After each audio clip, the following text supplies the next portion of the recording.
Today, we've got somebody who's worked for two of the biggest companies in the e-commerce world, both Amazon and now Alibaba. And she's going to talk about some new Alibaba updates and some cool conferences that are coming up and some also general thoughts on a lot of Chinese e-commerce companies and even Amazon live streaming. How cool is that? Pretty cool, I think.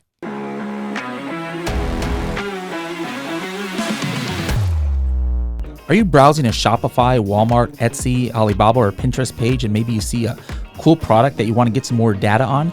Well, while you're on those pages, you can actually use the Helium 10 Chrome extension Demand Analyzer to get instant data about what's happening on Amazon for those keywords on these other websites.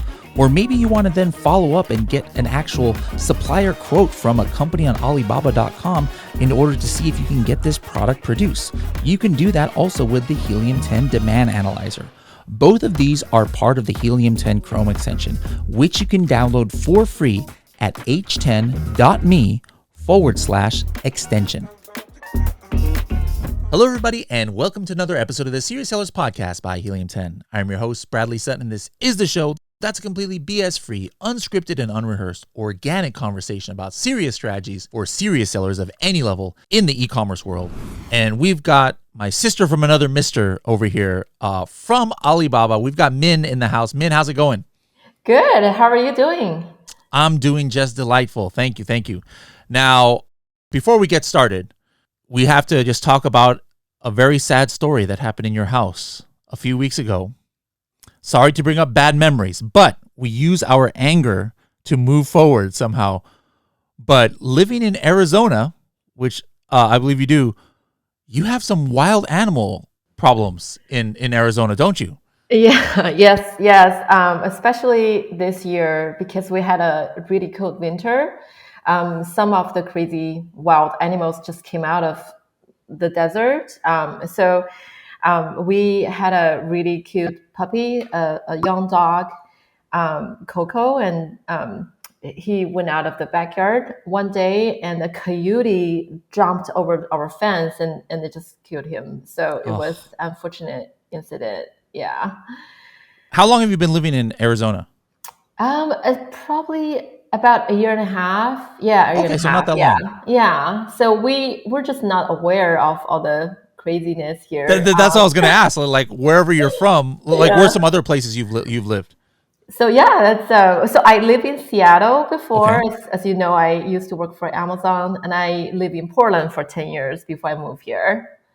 Not a bunch of coyotes running around backyards in Seattle and Portland. No, not really. I think we have some like a bobcats and stuff in the mountains, but yeah, not coyotes. Okay, yeah, that's about what I liked about this story. Like people are like, "Why are you bringing up such bad memories for her? That's so terrible."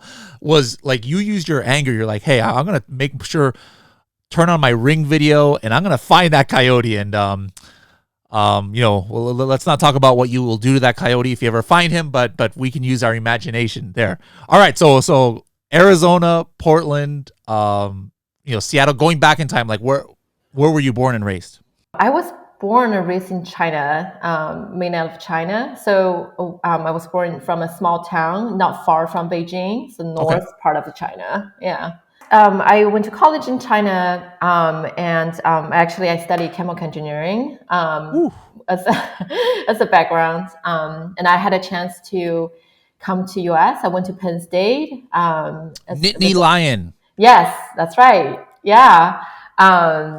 And I studied chemical engineering as a master and also international affairs as a master at Penn State. Yeah. Okay, so how do you go from chemical engineering to, was your first major job then Amazon, or what was your first major job after Penn State?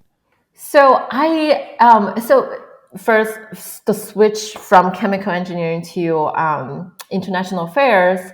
So at the time, I think it was 12 years ago, I realized that there's going to be two major countries in the world, right? Like China and the US. So I had a feeling there's a lot of disconnections and misunderstandings, and there are going to be major collaborations on the business side as well. So I feel like I really want to learn about it and trying to be someone that make it better, make it easier for business side, right? Because there's always conflicts and different interests and miscommunication. So that's the reason I changed. It was really kind of hard, and I'm glad I changed because I had to study like business and law and international affairs and a lot of reading and stuff. So I was a slow reader. So anyway, so yeah, so I'm glad I changed. And I had a job before Amazon for a very short of time. Um, so it was in a distributor. So I was working with a distributor and kind of and went from there. Yeah. So it was quite a different. It was a very different kind of change from that kind of background to jump into e-commerce to Amazon. Yeah, for sure. Yeah. What did you do at Amazon? So yeah, so I was a vendor on the vendor management side. So we were onboarding new vendors, and we're building a very new categories under Amazon Business today. So so we're working on signing new vendors, helping them getting onboarded, and have the the skills set up and adding new skills. And so yeah, so that's mostly what we're doing. Yeah. Okay, all right. And Yeah. then at when on the timeline did you make the move to Alibaba? So yeah, so about 2.5 years ago, Okay. actually not after the COVID started, so I had a chance to join Alibaba, and so I before Alibaba, I was working mostly in the Amazon and retail and marketplaces, and I was helping clients with strategies, on Amazon or even e-commerce internationally as well, and Chinese consumer market as well. Um, After the COVID started, I a lot of people reach out, a lot of friends reach out and ask me to help them get medical devices or masks, and I was trying to, connect them with the suppliers. It was really hard, and that's one of the reasons I decided to join Alibaba because I want to see why it was so challenging to get suppliers right in the Hmm. U.S. and why it is so hard to make manufacturers masks. You would think it's not really hard, but Yeah. it is. And there's from materials to machinery to equipment and everything. And that's why I wanted to see why and what's so special and how can we help US manufacturers learn and get better and be more manufacturing in the US. So I think that's the reason I joined Alibaba. Okay. And now what's your official title there? What do you do at Alibaba these days? Yeah, so wow, that's a good question because we, as a small team in the US, everybody wears a lot of hats. So mostly I work with buyers and help buyers with their issues and help them really grow and learn. And also, really, our focus in the US market is to, by working with buyers closely and partner closely, we understand the needs of the market and we build programs and improve the platforms to continue growing in the US market and provide better services and products for the customers. Okay. All Yeah. right. Now I had someone on from Alibaba here on the podcast, maybe 2 years ago. But what I know it's hard to know every different change or innovation, but can you talk about some of I mean people I think everybody, even if they don't use Alibaba for sourcing, they probably use Alibaba to like for their initial research onto suppliers and things like that. Maybe they use it in the Helium 10 Chrome extension. Maybe they just go to Alibaba and start looking for factories and things. But what are some differences? Like let's say I haven't really been paying too much attention the last 2 years to the Alibaba website, but what are some new features, like some new programs, if there's anything? What's new if I haven't really done a deep dive? I think in the past few years, we're focusing on transforming this platform from a yellow page type of just looking at suppliers, right, in the past and how we started to a very one-stop shop and one-stop platform with value-added services for the customers. Because international trading is just so complicated, right? You work with someone you've never seen before. So we're trying to make it easier and trying to have help customers have more faith and trust and confidence when they talk to someone in the different parts of the world. So, for example, we have two services. One's called Trade Assurance. So this program is designed to protect buyers. So if the buyers transact, especially for the first time with the suppliers, they go through transactions with the trade assurance, they can be protected by by this program. If there's any issues with the products, any quality issues or late shipments, or anything that supplier is not delivering based on their agreements, we will have a team investigate and help the buyers get their money back or help them, penalize the suppliers. So that's one of the things a lot of people don't even realize they exist. Another example Is that only for China, Chinese suppliers, or are there any other countries' suppliers that applies for yet? So all the Chinese suppliers are covered. And let me rephrase that. So most of the Chinese suppliers sign up. So if you go to the website, when you look for suppliers, you can see a badge next to suppliers. So you can also search by just clicking on the trade assurance. You can see all the suppliers qualified. So we're making onboarding more and more countries to be involved with this program today. So not all the countries, but we're getting more and more countries onboarded. Yeah. Cool. What else? What else is kind of new, or like maybe some new filters or new ways to search on Alibaba, or other new programs that there might be? Yeah, so and also we have a program that we launched a few years ago called Verified Supplier. So basically, all the suppliers are verified in different ways. So with the supplier with a verified badge, they're actually verified by a third-party authority, usually very legit, like SGS or different inspection companies. So they will go to the factory, they will take videos and pictures and have all the certificates verified. And all the information is listed on the website. So in this way, it's not from Alibaba, it's not from supplier, it's from a third party. So the buyers will look at all this data and everything and have more confidence working with the supplier. So this is one of another way we want to make sure the buyers have confidence with the platforms and suppliers. I think even we launched the new app 8.0 version last year, I think in September. In the app, we have a lot of new functions such as virtual showroom, a live streaming section. So, during the COVID, many buyers told us they couldn't visit their factories, right, globally, not just in China, also in Asia, etc. So in this way, you can call the supplier, do virtual tour, and also you can send videos and files, and a lot of the suppliers sign up to do live streaming. They will do a product in front of camera, and you can ask questions. In many categories, especially apparels, right? You always want to see the fabric, how it moves, how you may feel when you touch it. So a virtual kind of live streaming of the products or the showroom or the factories, and give you a really good kind of in-situ kind of experience of the factories. How do I'm just looking at an Alibaba website now. Like, how do I know if that's available? Is it just I go on the supplier's page and then they'll say if they're going to be live streaming, or how do I even find that?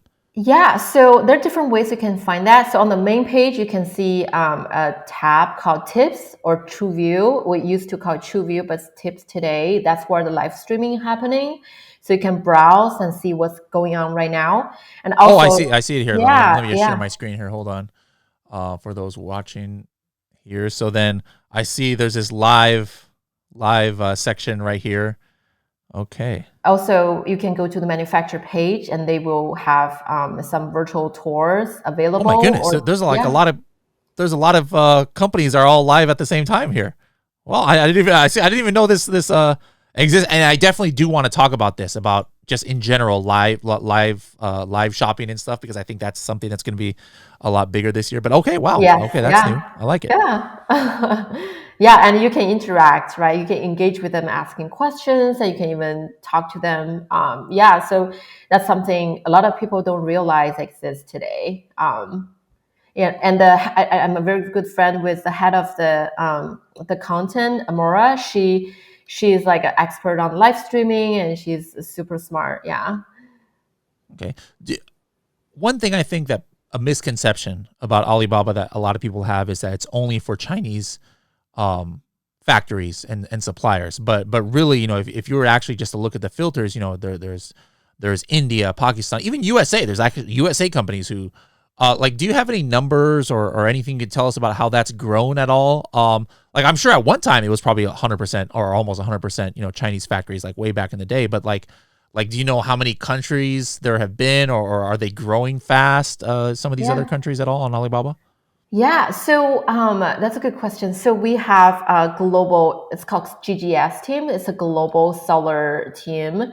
So the team, we have, I believe, over 150 or 200, maybe 150 to 200 countries and regions globally. So out of mainland of China, we have the Southeast Asia, right? We have Vietnam, Thailand, Malaysia, Singapore, and a lot of Southeast Asian countries. And we have India, Pakistan, and also we have a GGS US team as well. It's based in New York. So this team has been focusing on helping US manufacturers and small media business to learn and digitalize their business.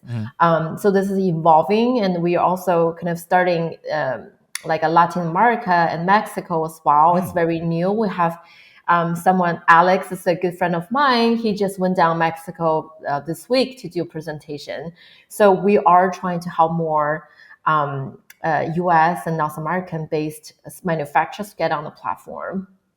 So, you know, anything else about Alibaba.com that is new? Maybe one more thing before, because I do want to talk about this Expo that's coming up. But any last things that maybe we don't know about on Alibaba.com? Yeah, so I think the Buyers Club is definitely something I want to make sure everybody know, because Buyers Club, it just basically you log in, you register login, and then you make sure you are at the site, the right level, because we do offer a lot of exclusive benefits, coupons or services, or even, you know, a consolidation and shipping and logistics services and coupons for different level. So for example, you feel pro buyer, which means you're you have either 1 million revenue plus, or you have spent $300,000 on Alibaba.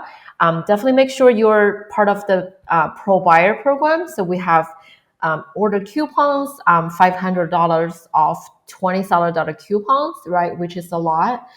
We have account management support. We have shipping coupons and consolidations, etc. So definitely check in to your account and see which level you are and get to the right level, and you will enjoy and the benefits from it. All right. So, like, let's say somebody hasn't started with Alibaba yet. Do you have any special gifts or anything or bonuses if people want to sign up with Alibaba now? Yes, definitely. For the listeners today, we are offering for limited time VIP matching service. So this is basically for, especially for new users, sometimes it can be overwhelming, right? You don't know how to get started. So we will help you, we'll hold your hands. So we can help you guys through, you know, how to learn all the tools and functions on Alibaba. At the same time, for your first order, we will help you look up the suppliers, and we'll help you recommend the suppliers that meet your needs. So, so Bradley will share a link with you for by filling out the form, we can get this started. All right, guys. So if you got a pen, h10.me/Alibaba SSP for Serious Sellers Podcast. Again, h10.me/Alibaba SSP. Now, if you guys are ready, you know, Alibaba users, or you just want to continue using, maybe you don't want to sign up yet. Don't forget, guys, you know, you can browse the entire Alibaba database, you know, even on Amazon, you know, so you could be on any page and then you hit X-ray, like let's say you're on a, you know, search results page and you hit X-ray, you know, there's a button that says find a supplier, and then you could actually just, without even leaving Amazon, be able to use the Helium 10 Chrome extension in order to find a supplier. But for those of you brand new, you know, make sure to hit that link and then get some special bonuses. Now, I'm going to be speaking. You know, you invited me, thankfully, to, or I thank you for inviting me to the Alibaba Expo. Although I think the main reason why you're inviting me is because you guys feel bad you didn't come to my Zumba class in Sell and Scale Summit. But whatever the reason is that you're inviting me to speak at this Alibaba event, I'm grateful. But can you talk about what is the Alibaba Expo and who should be attending it? Yeah, so you're actually right. I do feel bad about not attending your Zumba class. I'm overcompensating here. There you So go. yeah, so but anyway, yeah, so Alibaba March Expo is one of the two biggest events online at Alibaba.com. So in March is really the time people are looking to plan for the new year and for looking for new product ideas, looking for importing or getting the suppliers to help them get the products ready for for the whole year.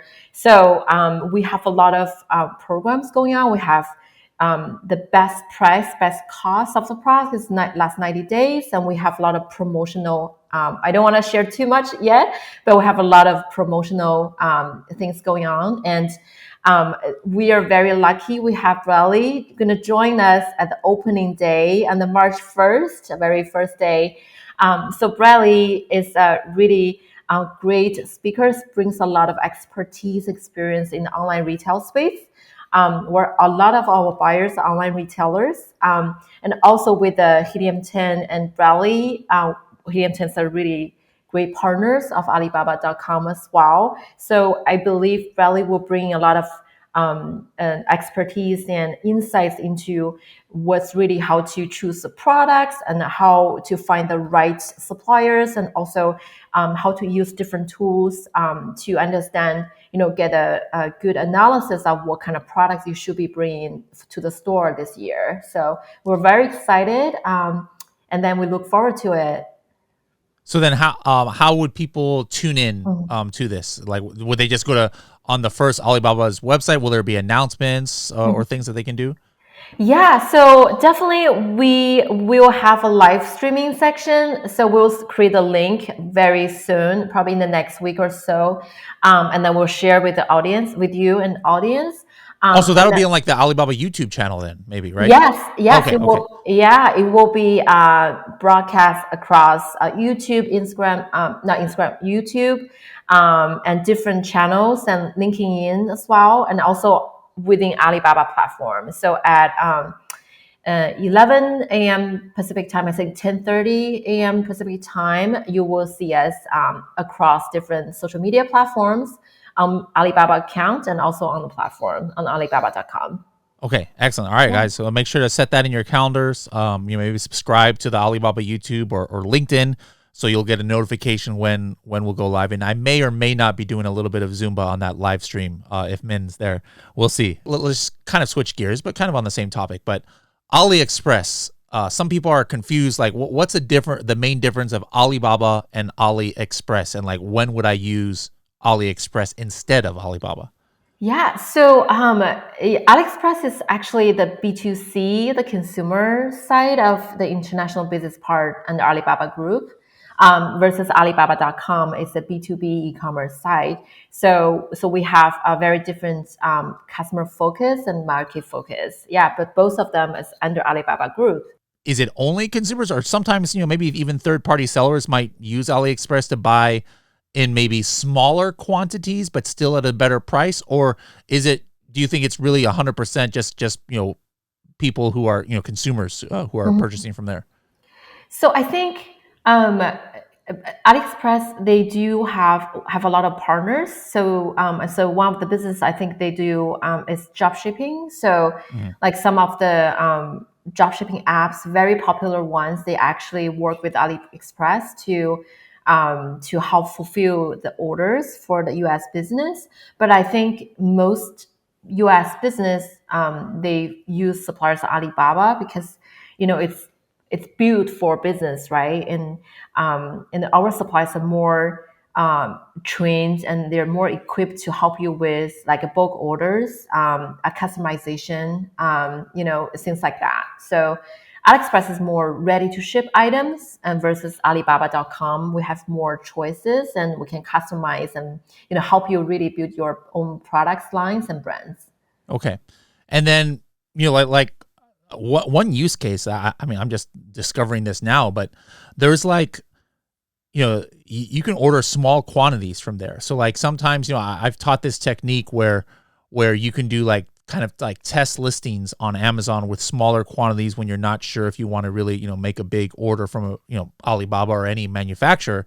But then, if you can find it on AliExpress and just order like 4 or 5 units, get those shipped to you, and then run that as a test before buying 1,000 units and then discovering that there's not much demand for it. So that's another use case I think that not a lot of people are doing. But look at this. See, I'm already getting a product idea. Look at this. Here's a snake coffin, or not coffin, but spooky shelf, and here's some bat ones. And this is very interesting because this is almost like I'm almost looking at this as product research.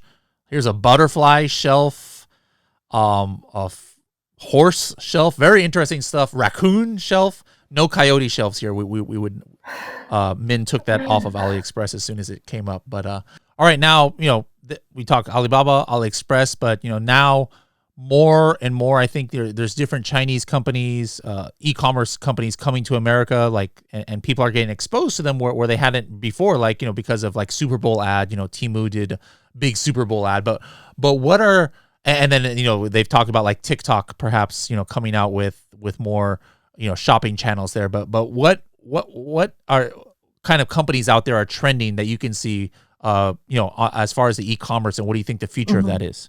Yeah, so that's a really kind of controversial subject sometimes, because when I post some notes on that, people have very kind of extreme opinions about that. So I think, when I look at the e-commerce globally, right, like in China or in the US or globally, there's always different players in the space, and I love to see kind of learning from each other, right? People look at those Chinese apps or AliExpress, right, and Alibaba or Timeless you've mentioned, and also TikTok, right, TikTok Shop or different ones. Like people see them as the Chinese app, but what I really see is that's something like we can learn from them, or why they're so special, or how can we help US shopping apps, or how can we help our US business and sellers to stay competitive, with all the competitors in the space. So I think they have really different business models, and they focus mostly on the social media marketing and Google marketing, and they focus mostly on the fashion or cosmetics, the categories that's kind of a small parcel, right? Versus where more US business focus on more kind of bigger or customized or niche markets. So I think we need to look at them very objectively and think about what kind of impact they will bring to the market or individual online retail sellers, right? Maybe try to avoid direct competition in that specific categories, or try to differentiate ourselves, or try to be more customer loyalty in our products. So I'm very, I look forward to what's going to happen. It's very hard to say, but they're definitely something should be under everyone's radar. You've lived in America for over 10 years now. Obviously, you come from China, and the Chinese culture very well. Here's something that's just has always been on my mind the last couple of years is, America kind of created live shopping, I don't know how many decades ago, maybe before you were born, like with QVC and stuff like that.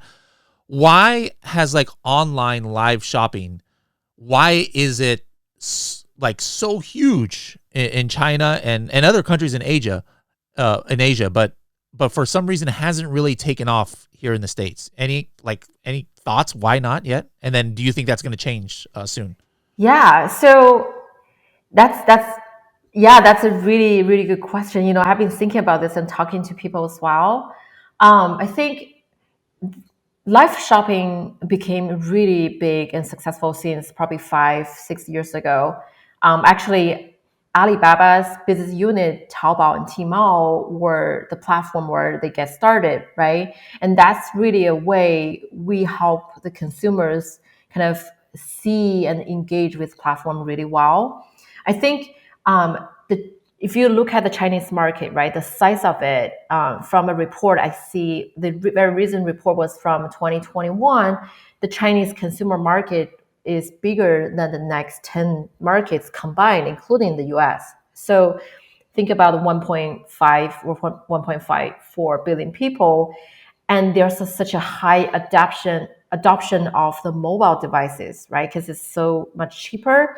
So almost everybody, like maybe 80% of people, they have a mobile device. They can directly log into Tmall app or Taobao app and then just shop there and look at there, spend time there. And now you have such entertaining what we call KOLs, right? Key opinion leaders or influencers who are very charming and they're very good salespeople, and they talk about life. They help you use makeups, like the makeup king, the lipstick king, Austin, right? The guy who's like a top influencer. He's very entertaining and he helps you choose the makeups. And also they have a really good discount from all the luxury brands. So you can buy with the lowest price, you can be entertained, and everybody's on their phone all the time. And this is not something you see in the US, right? We don't have such a strong mobile adoption. You don't have 5G network everywhere for free.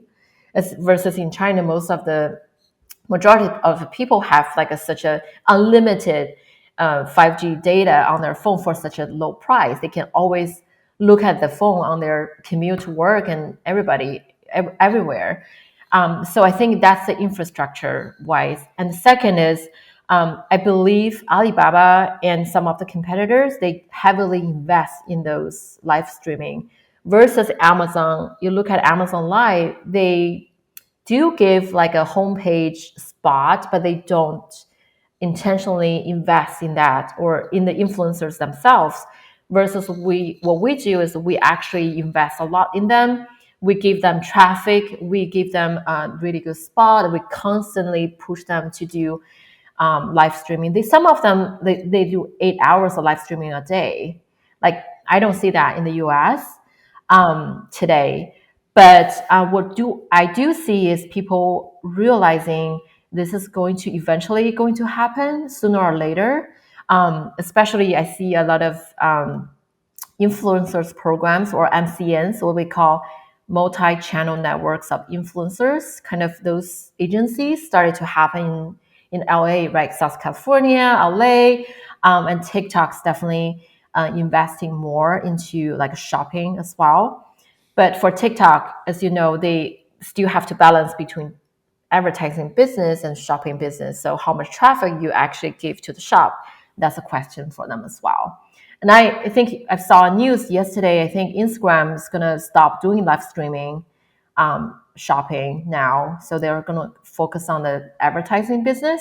So, there's always this kind of balance you have to keep. So in general, I think the live streaming will probably get really popular, but it's still going to take some time and investment. So I think it's really, we have to think about like what kind of value we can add to the customers, right? And for us, the live streaming help customers see the products, see the suppliers, see their factory. So I believe that's a value we can add to it. But for consumer shopping, how much value can add to the live streaming for the consumers, and if the consumers are ready, if there's enough traffic to it, that's still a question.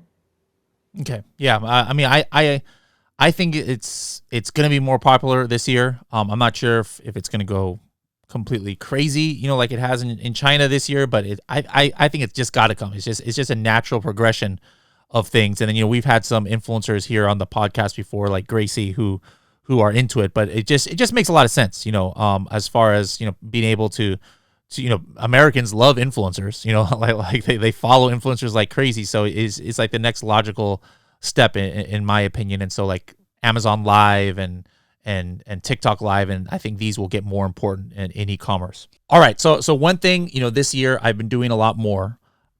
is asking our guest about like their hobbies and stuff, because whether we're e-commerce entrepreneur, whether we work at Amazon, whether we work at Alibaba, like sometimes it's difficult for us to get ourselves out of our job or out of our work and to have hobbies. So what is your like hobbies that you do other than hunting coyotes? And then what are like some healthy habits, like maybe, exercise or diet to make sure you have healthy mind, healthy body? Go ahead. Yeah. So I started to do fasting, like intermittent fasting, this year because I had some health issues last year, and I was listening to some doctors. So I started to do that. So I don't eat anything until noon, and I have like a 4 to 5 hour window. I only eat food, and I will fast for the rest of the time for Okay. about I just 18 started to. that this week. The first couple of days were like really painful. But it's not as extreme. Mine is from 12 to 8. So a little bit bigger window. But okay. That's cool. Well, what about hobbies for you? So I used to be an athlete. I think I may have mentioned that. I used to be a badminton player for college. I played in tournaments in China before, but I haven't played for a while. But I pick up kickboxing when I was in the Amazon, working in the Amazon agency space, because as you know, people get very frustrated dealing with RBS. I was so mad sometimes.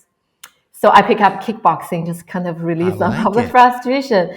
Anyways, okay. All right, cool. Now let's go ahead and leave it with our SST 60-second tip. Like, do you have a strategy that you can give us? It could be about, Chinese e-commerce, could be about Alibaba, AliExpress, could be about health, could be about anything. But what's a quick hitting strategy you can give to our audience?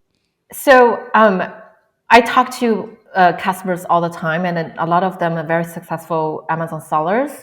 I think one thing I learned from almost all of them is be persistent. 85% of the time, people fail, right? Even the successful ones, they fail 85% of the time. So the key, really, the secret of all of them I learned is just focus on the 15% of the time you win and continue building on top of that.